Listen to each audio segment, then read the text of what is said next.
Breaking news. Anakapalli జిల్లా చోడవరంలో విషాదకర ఘటన చోటు చేసుకుంది. 6 నెలల బిడ్డను చంపి తల్లి బలవన్మరణానికి పాల్పడిన విషాదకర ఘటన చోటు చేసుకుంది అనకాపల్లి జిల్లా చోడవరంలో. వీణా ఉమామహేశ్వరరావు ఇద్దరికి పెళ్ళయింది. వాళ్ళకి 12 బిడ్డ పుట్టాడు. 6 నెలల బిడ్డ ఉన్నాడు. అయితే ఉమామహేశ్వరరావు అదనపు కట్నం కోసం వీణని తరచూ వేధింపులకు దిగుతున్నాడు అని వీణ కుటుంబ సభ్యులు చెబుతున్నారు. నిన్న ఉదయం వీణ ఉమామహేశ్వరరావు ఇద్దరు కూడా గొడవ పడ్డారు. ఆ తర్వాత ఉమామహేశ్వరరావు వెళ్ళిపోయాడు. తిరిగి వచ్చి చూసేసరికి బిడ్డను చంపి తను బలవన్మరణానికి పాల్పడిన స్థితిలో వీణ కనిపించింది. పోలీసులు కేసు నమోదు చేసి విచారణ జరుపుతున్నారు. దీనికి కారణం అదనపు కట్నం కోసమే. ఈ వేధింపులు భరించలేకే వీణ చనిపోయింది అని వీణ కుటుంబ సభ్యులు చెప్తున్నారు. 2024లో మంచి కట్న కానుకలు ఇచ్చి ఉమామహేశ్వరరావుకు పెళ్లి చేశారు. ఉమామహేశ్వరరావు టీచర్గా పనిచేస్తున్నాడు. ప్రభుత్వ ఉద్యోగి టీచర్గా పనిచేస్తూ ఉన్న ఉమామహేశ్వరరావు టీచర్ అంటే ఈ రోజుల్లో తక్కువ శాలరీ ఏమీ రావట్లేదు. టీచర్కి మంచి శాలరీ వస్తుంది. సాఫ్ట్వేర్ ఇంజనీర్లతో సమానంగా ఇంచుమించు శాలరీ వస్తున్నాయి. మరి అదనపు కట్నం కోసం భార్యను వేధించడం అవసరమా? 6 నెలల బిడ్డ పుట్టాడు. భార్య బిడ్డల్ని ప్రేమగా చూసుకోవాల్సింది పోయి అదనపు కట్నం కోసం ఉమామహేశ్వరరావు వేధిస్తున్నాడు అని చెప్తున్నారు. ఉమామహేశ్వరరావుతో కూడా మేము మాట్లాడటానికి ట్రై చేసాం, కానీ ఉమామహేశ్వరరావు కాంటాక్ట్ అవ్వడం లేదు. ఇప్పటికే ఉమామహేశ్వరరావు కోసం భూమి అమ్మి 20 లక్షల రూపాయలు కట్నంగా ఇచ్చారు వీణ పేరెంట్స్. వీణది పార్వతి మన్యం జిల్లా కొమరాడ మండలం అని తెలుస్తోంది. అదనపు కట్నం కోసం వేధిస్తూ ఉండటంతో వీణ చనిపోయింది అని వీణ బంధువులు ఆరోపిస్తున్నారు. ఏడాది నుంచి 2024లో పెళ్ళయింది. ఇద్దరు ప్రేమించి పెళ్లి చేసుకున్నారు. పైగా 2024లో వీణ ఉమామహేశ్వరరావు చూడండి ఒకసారి జంట ఎంత బాగుందో. నిజానికి ఆమె ఫోటో కోసం అలా చూసినా ప్రేమించిన వ్యక్తిని పెళ్లి చేసుకుంటున్నాను, జీవితాంతం తనని భరోసాగా చూసుకుంటాడు అని బహుశా ఆమె అనుకుంటుండొచ్చు. ఆ ఫోటోగ్రాఫ్స్లో మీకు కనిపిస్తూ ఉంది.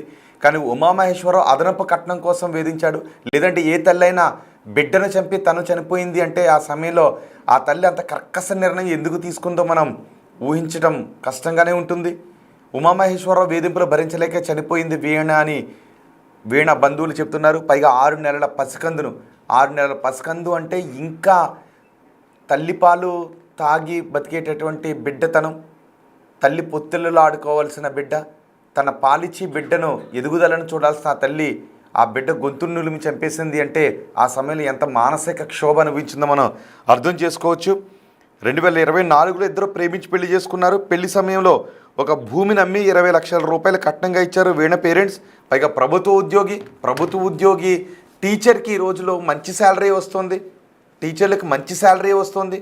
అంత శాలరీ తీసుకుంటూ కూడా భార్య పుట్టింటి నుంచి డబ్బులు తీసుకుని రావాల్సిన అలాంటి పరిస్థితిలోనే ఉన్నారా? భార్య పుట్టింటి నుంచి డబ్బులు తీసుకుని రాకపోతే భార్యతో గొడవపడే దుర్మార్గమైన భావజాలంతోనే ఉన్నాడా ఉమామహేశ్వరరావు అనే డౌట్స్ కూడా వినిపిస్తూ ఉన్నాయి. ఒక్కసారి వీణ మరణం గురించి వీణ సోదరుడు మాట్లాడాడు. వీణ సోదరుడు ఏం మాట్లాడాడో విందాం.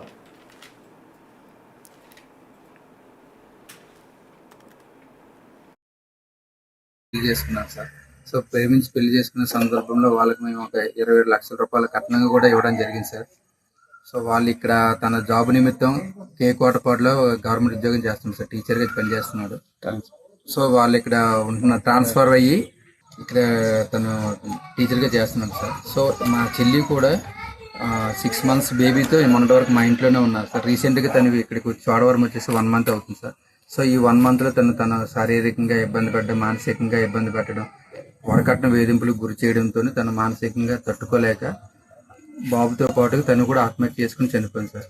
సో ఇది ఇలా ఏ ఆడపిల్లకి కూడా జరగకుండా ప్రభుత్వం కఠిన శిక్షలు వేసి ఎవరైతే ఈ దోషి ఉన్నాడో పోరెడ్డి ఉమామహేశ్వరరావు అనే మా బావని కఠినంగా శిక్షించాలని చెప్పేసి కోరుకుంటున్నాను సార్. వీళ్ళు ప్రేమించి పెళ్లి చేసుకున్నారని చెప్తున్నారు కదా, మరి ఎలా ఉండేది వీళ్ళ జీవనం విధానం? సార్ వీళ్ళు ప్రేమించి పెళ్లి చేసుకునేటప్పుడు ఫస్ట్లో బాగానే ఉన్నారు సార్.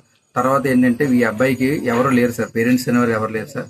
వీళ్ళ తోబుట్టువులు వచ్చేసి ఈయన్ని అంటే చిన్నమ్మ పెద్దమ్మ వీళ్ళు ఉన్నారు సార్.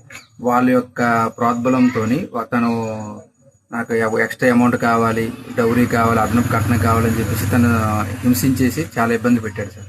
ఎలా ఉండేవారు వీళ్ళు? భార్యాభర్తలు ఎలా ఉండేవారు? భార్యాభర్తలు ఫస్ట్ 1 year, ఇప్పుడు మ్యారేజ్ ఆల్మోస్ట్ 1.5 year అయింది సార్. ఫస్ట్ 1 or 2 months వరకు మాత్రమే బాగానే ఉన్నారు సార్. సో తర్వాత వచ్చేసి ప్రతిరోజు నిత్యము గొడవలే సార్. మా చెల్లి మాకు ఫోన్ చేసి చెప్తూ ఉండేది సార్. చెప్తూ ఉంటే సరేనమ్మా కూర్చొని మాట్లాడదాము, ఎందుకమ్మా మన బయటికి పడ్డ ఇలాంటి విషయాలు కూర్చొని మాట్లాడుకుని తప్పితే తను చేస్తూనే ఉన్నాం సార్. సో ఇప్పుడు రీసెంట్గా ఏం జరిగిందంటే తను మరీ టార్చర్ బాగా ఎక్కువగా పెట్టడం, హింసించడం, కొట్టడం చేయడంతో తను ఇంకా తట్టుకోలేక ఈ విధంగా ఆత్మహత్య చేసుకున్నారు సార్. చనిపోయే ముందు మీకు ఫోన్ చేసి ఏమని చెప్పింది? లేదు సార్, మాకైతే ఎవరికి ఫోన్ చేయలేదు. ఎవరికి వచ్చింది మీ కుటుంబంలో? కుటుంబంలో వాళ్ళ అబ్బాయి ఎవరైతే మా బావ ఉన్నారో వాళ్ళ ఫ్రెండ్ ఫోన్ చేశారు సార్, ఇలాగ మీ చెల్లి చనిపోయింది అనేసి. ఓకే, మరి ఫర్దర్గా ఏం కేసు పెట్టారా?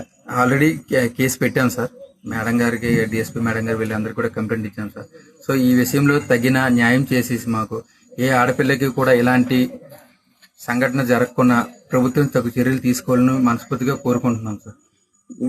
చిన్న పసికందును కూడా చంపేసి తను కూడా చనిపోయింది అంటున్నారు, ఎలా అనిపిస్తుంది మీకు? సార్ అసలు అది హృదయం చాలా బాధగా ఉన్నా సార్ అసలు. ఎందుకంటే నేనే లేకపోతే నా బిడ్డను కూడా తను చూసుకోడు అనే దీంట్లోన బిడ్డను చంపేసి తను కూడా ఆత్మహత్య చేసుకున్నాను సార్. అందరికీ నమస్కారం. ఈరోజు చోడవరంలో ఏదైతే జరిగిందో అది చాలా బాధాకరమైన విషయం. ఒక అమ్మాయి వీణ, అరౌండ్ 24 to 25 years ఉంటాయి. ఈమె వచ్చేసి వాళ్ళ baby 1 year baby, 6 months old బేబీని తను స్మోటర్ చేసి తను సూసైడ్ చేసుకోవటం జరిగింది. దానికి సంబంధించి వివరాల్లోకి వెళ్తే వాళ్ళ పేరెంట్స్ స్టేట్మెంట్ ప్రకారం కట్నం వేధింపులు ఉన్నాయి అని చెప్పారు. దాన్ని బేస్ చేసుకుని ఈరోజు 304B section 3 and 4 DP act register చేయడం జరుగుతుంది. దాని ఇన్వెస్టిగేషన్ ఇన్ ప్రోగ్రెస్ ఉంది. ఏదైనా ప్రోగ్రెస్ ఉంటే we will update. అందరికీ నమస్కారం. ఈరోజు చోడవరంలో ఏదైతే జరిగిందో అది చాలా బాధాకరమైన విషయం.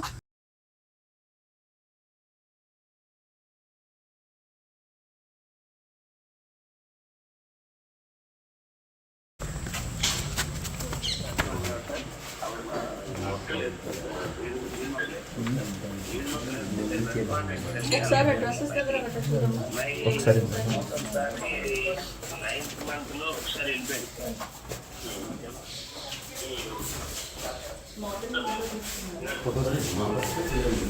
విన్నర్గా వీణ సోదరుడు చెబుతున్న మాటలు, పోలీస్ అధికారులు చెబుతున్న మాటలు. వీణ సోదరుడు చెప్తున్నాడు, ఇద్దరు ప్రేమించి పెళ్లి చేసుకున్నారు, 2024లో పెళ్లి చేసుకున్నారు. పెళ్లి చేసుకున్న కొద్ది కాలం నుంచే వేధింపులకు గురి చేస్తూ ఉన్నాడు. వేధింపులు తట్టుకోలేక వీణ ఎన్నో ఇబ్బందులు పడింది అని. 6 నెలల పసికందుని తీసుకుని పుట్టింటికి కూడా వచ్చింది. తర్వాత ఆ టీచర్ వాళ్ళకి ట్రాన్స్ఫర్ కూడా అయింది. గవర్నమెంట్ ఉద్యోగి, ప్రభుత్వ ఉద్యోగిగా ఉన్నాడు, టీచర్గా ఉన్నాడు. టీచర్గా ఉన్న వ్యక్తికి, టీచర్గా ఉన్న వాళ్ళు మంచి శాలరీనే సంపాదిస్తూ ఉన్నారు. మరి పెళ్లి చేసుకుని 12 బిడ్డ పుట్టిన తర్వాత భార్యని బిడ్డని, నమ్ముకుని వచ్చిన భార్యని బిడ్డని ప్రేమానురాగాలతో చూసుకోవాల్సింది పోయి భార్య పుట్టింటి నుంచి అదనపు కట్నం తీసుకుని రాకపోతే ఆ భార్యను నిత్యం హింసలకు గురి చేస్తూ ఉన్నాడు ఉమామహేశ్వరరావు అని చెప్తున్నారు. సో ఉమామహేశ్వరరావు వెర్షన్ కూడా తీసుకుందామని ట్రై చేసాం, కానీ ఉమామహేశ్వరరావు మనకు అందుబాటులోకి రాలేదు. కానీ ఏ తల్లైనా తన నెలల బిడ్డను 9 నెలలు కడుపులో మోసి పెంచిన బిడ్డను నిర్దాక్షిణ్యంగా తను చంపుకోగలదా? ఎంత మానసిక క్షోభ అనుభవించుంటే ఒక తల్లి ఆ నిర్ణయం తీసుకుని ఉండుంటుంది. నెలల బిడ్డ, ఇంకా తన రొమ్ము పాలు తాగుతున్నటువంటి బిడ్డ, ఆ బిడ్డ గొంతును చంపేసి ఆ తర్వాత తను బలవన్మరణానికి పాల్పడింది అంటే ఎంత మానసిక క్షోభ అనుభవించుంటుందో మనం అర్థం చేసుకోవచ్చు. అందుకే ఉమామహేశ్వరరావుతో మాట్లాడాలని ట్రై చేసాం. ఉమామహేశ్వరరావు గారు, ఒకసారి మీ వెర్షన్ ఏమైనా చెప్పాలి అనుకుంటే మాకు కాల్ చేసి మాట్లాడవచ్చు. కానీ మీరే ఒక టీచర్గా పనిచేస్తున్న మీరు, పిల్లలకు విద్యాబుద్ధులు చెప్పాల్సిన మీరు, మీ బిడ్డతో సహా మీ భార్య మీకోసం మరణించింది అని చెప్తూ ఉన్నారు. మీరు పెట్టే వేధింపులు భరించలేక మరణించిందని చెప్తూ ఉన్నారు. నిజంగా మీ వేధింపుల కోసమే మరణిస్తే మీరు స్కూల్లో పిల్లలకి ఏం పాఠాలు చెప్తారో నాకు అర్థం కావడం లేదు. పిల్లలకు పాఠాలు చెప్పి మంచి సమాజాన్ని నిర్మించడంలో టీచర్ పాత్ర చాలా ఎక్కువగా ఉంటుంది. కానీ మీ కుటుంబమే మీ వేధింపులు భరించలేక బలవన్ మరణానికి పాల్పడింది అంటే మీరు ఎలాంటి భావజాలంతో ఉన్నారో మనం అర్థం చేసుకోవచ్చు. మీతో కూడా మేము మాట్లాడాలని అనుకుంటున్నాం. మేము మీ కాల్ ట్రై చేస్తున్నాం, కానీ రీచ్ అవ్వట్లేదు. మీరు మాకు కాల్ బ్యాక్ చేసినా మేము మీతో మాట్లాడతాం. అసలు మీ వెర్షన్ ఏంటో కూడా మేము తెలుసుకుంటాం. అండ్ ఏ తల్లి కూడా బిడ్డను చంపుకొని తను బలవన్ మరణానికి పాల్పడదు. పైగా భూమి అమ్మి 20 లక్షల రూపాయలు కట్నంగా ఇచ్చారంట, సరిపోలేదంట కట్నం. ఆ కట్నం సరిపోలేదంట, అందుకు అదనపు కట్నం తెమ్మని వేధిస్తూ ఉంటే ఇక తన పుట్టింటికి వెళ్ళి అడగలేక, భర్త వేధింపులు భరించలేక బిడ్డతో సహా తన బలవన్మరణానికి పాల్పడింది. ఈ ఘటన గురించి మీరేమనుకుంటున్నారు? ఒకవేళ ఉమామహేశ్వరరావు గురించి తెలిసిన వాళ్ళు కూడా ఉంటారు కదా, అతని వ్యక్తిత్వం ఎలాంటిది? ఉమామహేశ్వరరావు గురించి తెలిసిన వాళ్ళు ఈ వార్తను చూస్తున్నట్లయితే అతని వ్యక్తిత్వం ఎలాంటిది? మీరు కామెంట్ చేయండి, కామెంట్ బాక్స్లో కామెంట్ చేయండి. అండ్ చోడవరం, అనకాపల్లి జిల్లా చోడవరంలో వాళ్ళ స్వగ్రామంలో ఉన్న వాళ్ళు కూడా ఎవరైనా ఉంటే కామెంట్ చేయండి.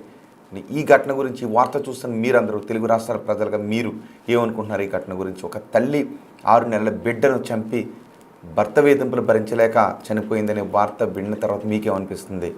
ఎటువంటి శిక్షలు వేయాలనిపిస్తుందో మీ అభిప్రాయం కామెంట్ బాక్స్లో తెలియజేయండి. దర్యాప్తు అయితే జరుగుతుంది.